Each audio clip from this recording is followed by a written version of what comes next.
I mean, let's see. The games are just getting underway here. Let's see if tides turn for Ding Liren in this portion, Eric. And just to say it bluntly, it's got to happen just about right now.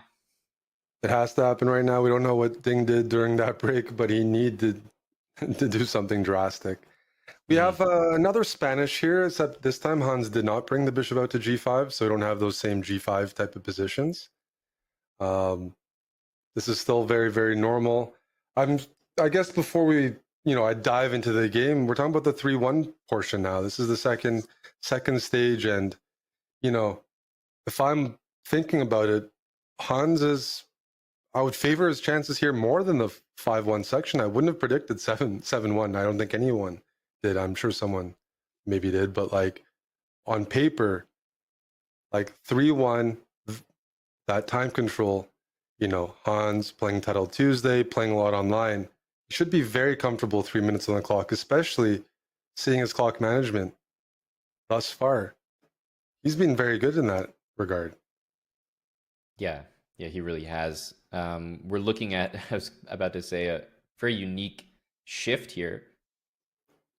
What Whoa. is Rook H4? I love it. This is some idea, and based on the speed he's looked at this, and I think the point is that you're going to play Queen C1. You're not taking with the Rook.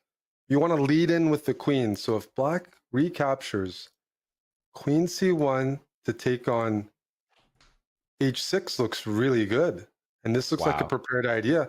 And in this current moment, Ding has the bishops. He was 1 or 2 moves away from developing and putting pressure on the middle. So Hans doing it while that bishop on E7 is behind the pawn.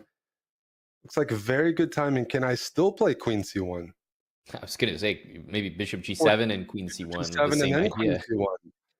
Is Hans just going for a quick knockout here, Amon?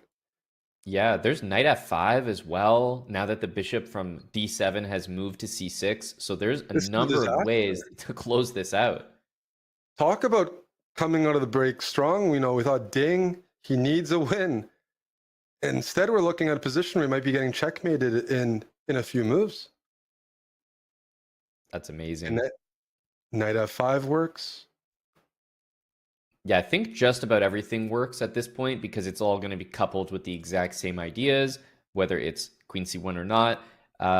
We just have to let Hans show the calculation here because he's clearly seen this idea before. You don't play Rook A4, Rook H4 for nothing, Eric. And what a sacrifice. It appears like it's about to just work if he plays Queen C1, which I am expecting.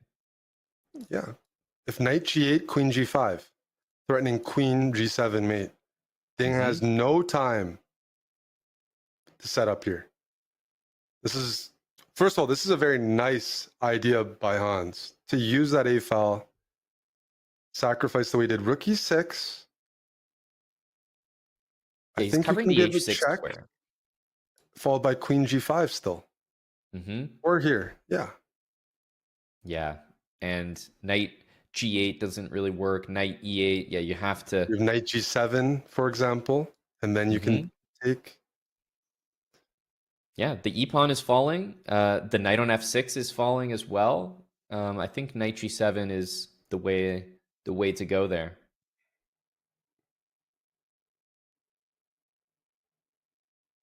Yeah, we're looking at Rook H8 check, but Knight G7, and then, okay, taking here.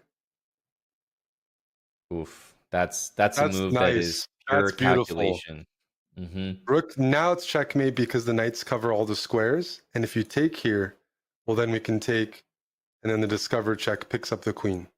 And I will say, one of the nicer things about this move is queen takes G2, trades the queens, and you might think, oh, hang on, that's like a shot in the dark, but then Rook H8 still delivers a beautiful checkmate, and Hans Niemann is